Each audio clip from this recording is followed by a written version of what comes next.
Bapak Ibu yang dimuliakan Allah Subhanahu wa taala, Ustadz Abdul Somad dulu ketika pulang nggak ada tulis-tulis detail. Di mana-mana kalau saya tausiah, yang akan menyampaikan tausiah Ustadz Abdul Somad. Mau pengajian di masjid, mau tablik akbar, mau di kantor, pengajian ibu-ibu, Ustadz Abdul Somad. Sampai akhirnya suatu hari saya dikasih koran. Di belakang koran ini isinya Ustadz semua. Jual minyak lintah obat kuat. Jadi saya khawatir ini jamaah nanti bingung, nggak bisa membedakan mana ustadz yang ceramah agama, mana ustadz yang jual obat kuat. Itulah asal mula ditulis detail di belakang itu. Kalau dulu nggak ada pakai detail. Bukan untuk riya, bukan untuk bangga, supaya jamaah bisa membedakan, itu saja. LC itu titer dari Al-Azhar. Orang kalau tamat Azhar dikasih LC. LC tulisannya singkatan dari licence, license. Orang di Malaysia kalau dia bawa sepeda motor kena razia di jalan, polisinya nanya, lesen awak mana? Lesen artinya surat izin mengendara. Jadi saya ini sudah dapat surat izin dari Al-Azhar untuk mengajarkan agama Islam. Bagi yang nolak saya, itu saya kasih tahu. Saya ini dapat izin untuk ngajar nih dari Al-Azhar, menunjukkan akidah saya Asy'ari, fikih saya Syafi'i, dan tasawuf saya Sunni, bertasawuf tarekat Naqsyabandi. Dan saya dapat ijazah, lulus saya dari Al-Azhar 3 tahun 10 bulan. Lalu setelah itu saya lanjutkan ke Maroko, dapat detail bahasa Prancisnya, tertulis di ijazah itu Diplôme études supérieures approfondies. D diplôme, E études, S supérieur, E A ujung approfondi. Bahasa Arabnya Diplom Ad-Dirasat Ulia Al-Mu'ammaqah. Bahasa Inggrisnya program magister S2. Keren kalau diucapkan pakai bahasa Prancis. Diplom Études Supérieures Approfondies. Sampai ke Indonesia jadi desa.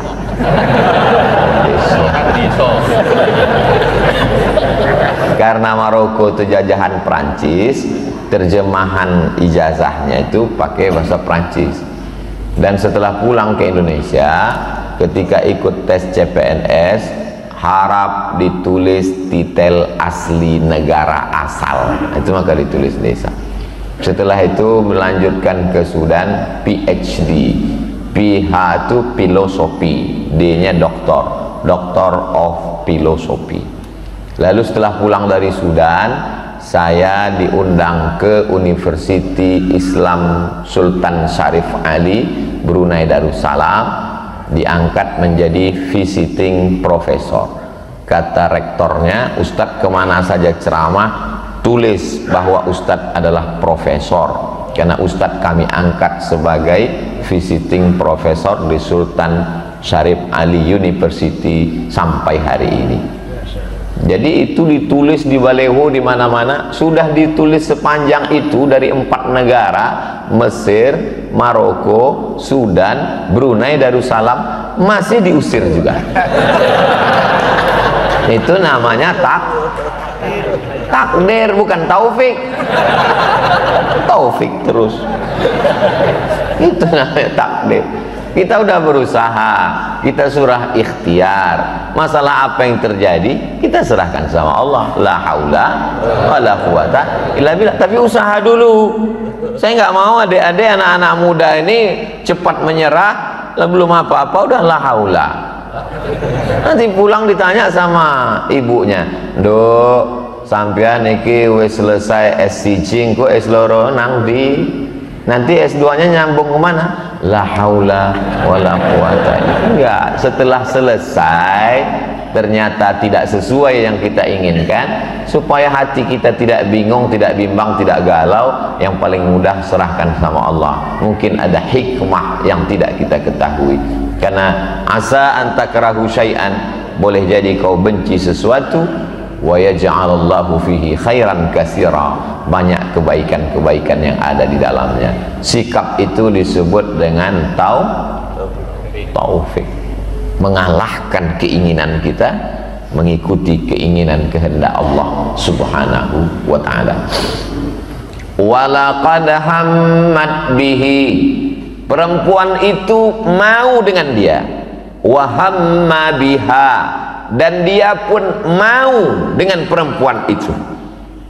Laula an ra'a burhan rabbi, akhirnya dia mendapatkan burhan, penjelasan, pencerahan, kesadaran dari Allah.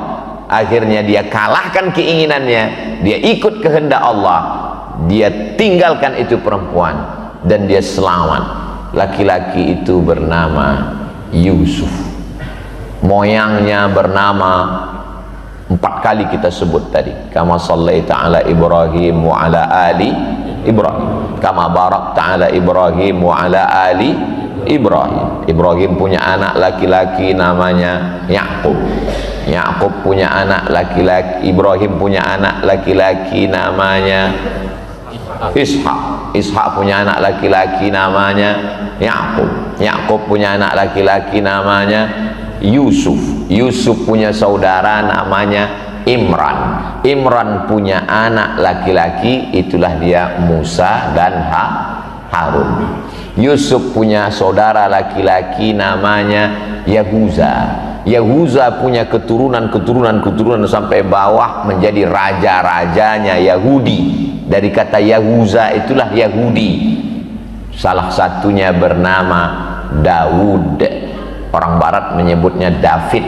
Daud ini punya saudara kandung, punya anak kandung laki-laki namanya Sulaiman, yang mewarisi kerajaan Daud. Maka disebut dia dengan Sulaiman. Orang barat menyebutnya Solomon. Kabarnya kerajaannya itu sampai ke tanah Jawa, itulah Sleman. Kabar wallahu a'lam, kita saking kan luasnya kekuasaan dia. Lalu kemudian Sulaiman ini punya keturunan sampai ke bawah, itulah dia Zakaria. Zakaria lama tidak punya anak, berdoa kepada Allah, Rabbi habli min ladunka zurriyatan thayyibah, maka lahirlah seorang anak. Fanadathul malaikatu wa huwa yusalli fil mihrab. Saking makbulnya doa Sulaiman, dia belum keluar dari mihrab, saat berdoa Allah sudah kabulkan doanya. Lahirlah seorang anak laki-laki namanya Yahya bin Zakaria. Zakaria ini punya istri, istrinya punya adik nama perempuan Hannah. Hannah ini punya suami namanya Imran. Imran nikah dengan Hannah, lama tidak punya anak, bernazar. Akhirnya Allah kabulkan doanya, maka lahirlah seorang anak perempuan namanya Maryam. Maryam melahirkan seorang anak laki-laki namanya Isa. Nama anaknya Isa, nama ibunya Maryam, nama neneknya Hannah, nama kakeknya Imran. Keluarga kecil ini disebut dengan Ali Imran, bukan teroris. Jadi kita mesti pahami sejarah ini, bahwa mereka punya kait. Tadi Ustaz sebut Yahudi, ya. Lalu bagaimana dengan Israel? Nabi Ibrahim punya anak namanya Ishak, Nabi Ishak punya anak namanya Yakub. Yakub itu namanya 2, satu Yakub, satu lagi Israel. Il artinya Tuhan, Isra artinya hamba, Israel berarti hamba Tuhan. Bahasa Arabnya Abdullah, hamba Allah. Tapi jangan gara-gara ini nanti tetangga bapak yang namanya Abdullah dipanggil Israel. Hei Israel, ya Palestina. Nabi Yakub itu namanya satu lagi Israel. Makanya anak cucu keturunan Nabi Yakub itu disebut dengan Bani Israel. Jadi semua Yahudi itu adalah Bani Israel, tapi tidak semua Bani Israel itu Yahudi. Karena pecahannya ke bawah, barulah dia Yahuza, saudara dari Nabi Yusuf, anak cucu keturunan yang disebut dengan Yahudi. Setelah meninggalnya Nabi Sulaiman alaihissalam, pecah kerajaan ini, satu di utara, satu di selatan. Maka muncul dua kerajaan, satu kerajaan Israel, satu kerajaan Yahudi, berperang antara dua kerajaan ini. Lengkapnya baca di buku sejarah agama Yahudi. Sampulnya warna hitam, sudah diterjemahkan, bestseller. Nama penerjemahnya Abdul Somad. Tulis di Google. Nah, jamaah yang dimuliakan Allah Subhanahu wa taala, Nabi Yusuf alaihissalam suatu malam bermimpi. Inni ra'aitu ahada asyara kaukaba. Aku melihat ada 11 kaukab bintang. Wasyamsa wal qamar, matahari dan bulan. Ra'aituhum li sajidin. Aku melihat 11 bintang, matahari dan bulan bersujud kepadaku. Apa kata ayahnya Yakub? La taqsus ru'yaka ala ikhwatik. Jangan ceritakan mimpimu kepada saudara-saudaramu. Fayakidu laka kaida. Nanti mereka akan melakukan makar, tipu muslihat terhadapmu. Apa maknanya? Tidak semua saudara kita senang kalau kita dapat nikmat, walaupun nikmatnya hanya sekedar mimpi. Hati-hati adik-adik, anak-anak muda. Aku tadi mimpi apa? Ketemu jodoh. Hok. Jangankan kamu nikah, kamu mimpi aja dia nggak senang. Jangan ceritakan semua nikmat yang ada pada dirimu. Kenapa? Karena tak semua orang senang melihat kau senang. Kebanyakan sifat orang adalah intamsaskum hasanatun tasuhum. Kalau kamu dapat nikmat, mereka susah hati. Wa in tusibkum sayyi'atun yafrahu biha. Tapi kalau kamu dapat musibah, mereka senangnya luar biasa. Gimana Ustadz Abdul Somad di Masjid At-Taufik? Jamaahnya banyak, sakit jantungnya. Gimana kabar Ustadz Somad? Dia nggak diterima. Alhamdulillah. Ini sifat saudara-saudaranya Yusuf, Bani Israel. Lalu kemudian dendam kesumat itu mereka lanjutkan. Mereka iri karena Yusuf dikasihi, disayangi. Mereka bawa untuk main-main di gurun pasir. Setelah itu mereka masukkan, dibacakan oleh imam kita, fi ghayabatil jub. Ghayabatil jub adalah sumur yang dalam. Bajunya diambil, dibawa kepada bapak mereka, bidamin kazib. Damin darah, kazib bohong, darah bohong. Jadi cerita darah bohong ini sejak zaman dulu sudah ada. Darah bohong-bohongan. Betul dia ya, dia sudah dimakan oleh serigala. Ini darahnya ayah. Maka saudara-saudara Yusuf pun menangis, menangisi darah bohong, air mata buaya. Apa betul buaya itu punya air mata? Buaya ini selalu menjadi korban. Lidah buaya, air mata buaya. Ternyata buaya ini tidak punya pori-pori. Kita kalau kepanasan berkeringat, cairan tubuh kita keluar dari pori-pori, basah baju kita. Buaya nggak punya pori-pori. Satu-satunya saluran mengeluarkan air melalui matanya.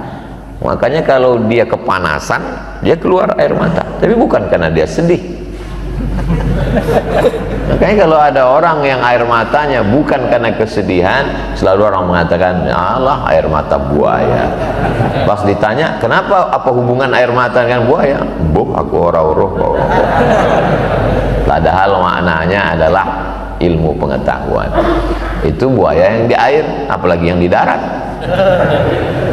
Lalu kemudian Nabi Yusuf alaihissalam menangisi kehilangan seorang anak. sampai hilang pandangannya. Ternyata kalau terlalu banyak nangis itu kering air mata, bisa mohon maaf mengalami kebutaan. Nabi Yusuf itu buta, tapi hebatnya Yakub, ketika Nabi Yusuf sudah diangkat menjadi Perdana Menteri di Mesir, lalu kemudian dia tahu saudara-saudaranya sedang masa paceklik datang ke Mesir untuk mencari gandum. Dia tahu, akhirnya dia selipkan satu mut ke dalam tas saudaranya itu, dia panggil security, Satpol PP lah, tangkap. Akhirnya ditangkap. Lalu kemudian kamu boleh pergi kecuali saudaramu ini, Bunyamin.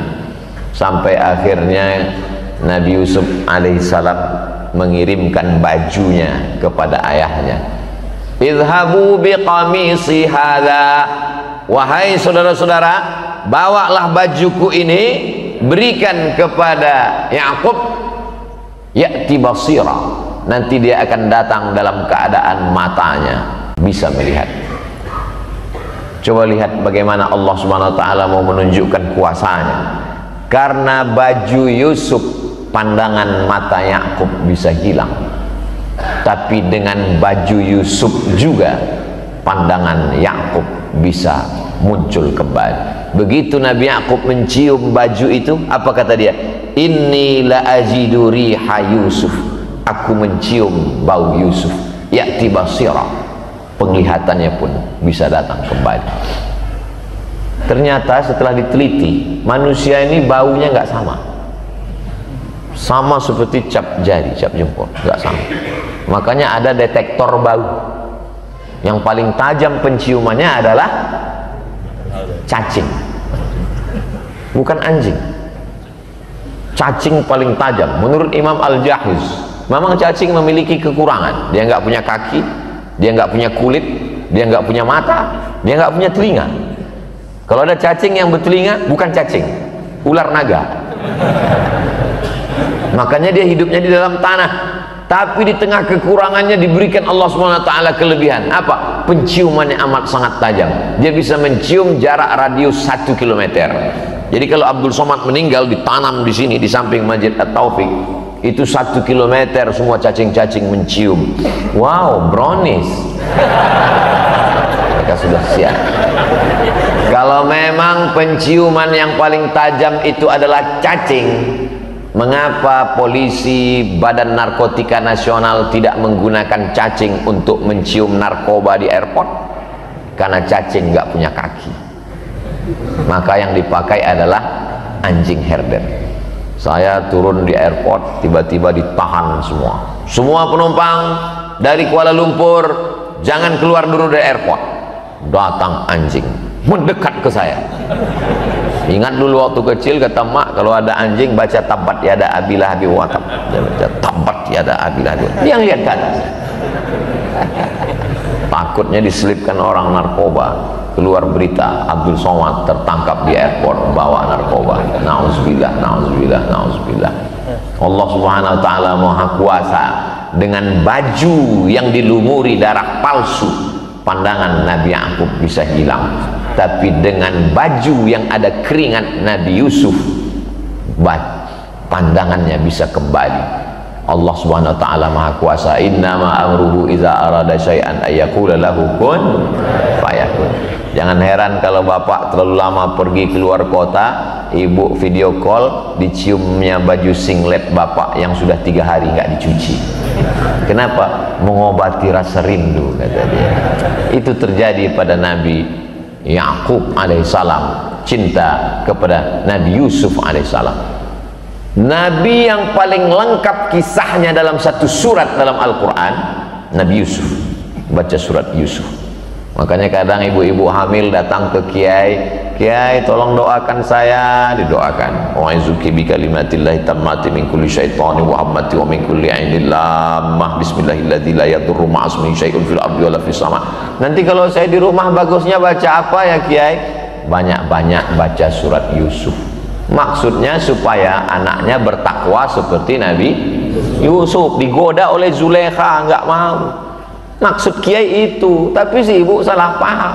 Dia nganggap anaknya ganteng seperti Nabi Yusuf. Pas lahir ireng. Apa ini? Komplain sama kiai. Kok anaknya orang ganteng piye kiai? Kiai tersenyum. Bojone suaminya mana? Lo bodoh. Jadi bukan salah suratnya. Suratnya nggak salah, kita aja yang salah ngerti terhadap pesan-pesan agama. Jadi Nabi Yusuf ini gantengnya luar biasa. Bagaimana? Imra'atal azizi turawidu fataha. Tersebar isu di media sosial saat itu. Apa beritanya? Imra'atul aziz, istri Perdana Menteri, turawidu fataha, tergila-gila dengan anak lajang yang ada di rumahnya. Ada pemuda di rumah itu namanya Yusuf, dan dia Zulaiha tergila-gila. Zulaiha tidak mau kena fitnah, dia undang perempuan-perempuan yang menyebarkan isu. Dia panggil, kalian ngejek-ngejek saya, datang, dikasih makanan dengan pisau. Lalu setelah itu Nabi Yusuf disuruh keluar. Yusuf keluar. Nabi Yusuf keluar, apa yang terjadi? Qata'na aydiyahunna, bukan qata'a. Kalau qata'a sekali motong. Qata'na aydiyahunna, mereka memotong jari mereka berkali-kali dan gak sadar kalau Nabi Yusuf sedang lewat. Qata'na aydiyahunna, mereka memotong jari mereka berkali-kali, bukan buah itu yang dipotong, jarinya. Apa kata mereka? Ma hadza illa malakum karim, ini bukan manusia tapi ini malaikat yang luar biasa. Apa kata Zulaiha? Baru kalian tahu. Kalian baru ngelihat sekali aja potong, apalagi aku, kata dia. Aku serumah dengan dia, beb. Terkadang kita mudah mengejek orang karena belum melihat. Begitu melihat seganteng-gantengnya foto model artis sinetron di Indonesia, apa pernah ada ibu-ibu yang sampai ngiris tangannya gara-gara itu? Enggak ada. Nabi Yusuf itu luar biasa. Orang kalau melihat dia hilang rasa sakit. Beda sama orang ganteng sekarang, lihat dia makin sakit. Nabi Yusuf itu kalau orang yang kurang ganteng duduk dengan dia, orang yang kurang ganteng itu kelihatan ganteng. Beda sama orang ganteng sekarang, kita duduk dekat dia, dia makin ganteng, kita makin hancur. Nabi Yusuf itu mukjizatnya luar biasa. Lalu kemudian Nabi Yusuf mengatakan, apa kata dia? As-sijnu ahabbu ilayya mimma yad'unani ilaih. Aku lebih suka masuk ke dalam penjara daripada tarikan-tarikan dunia ini. Ternyata godaan ganteng itu luar biasa. Jadi kalau ada adik-adik anak-anak muda yang kalau keluar rumah itu sampai angkot-angkot nabrak tiang listrik saking gantengnya, ibu-ibu sampai masuk paret, itu mungkin setetes dua tetes darah Nabi Yusuf ada pada diri. Tapi dia tidak mau hanyut dengan dunia. Apa kata dia? As-sijnu ahabbu ilayya mimma yad'unani ilaih.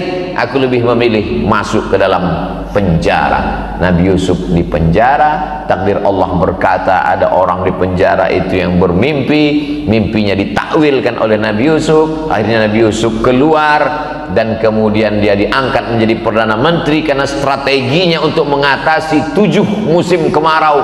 Akhirnya dia selamat.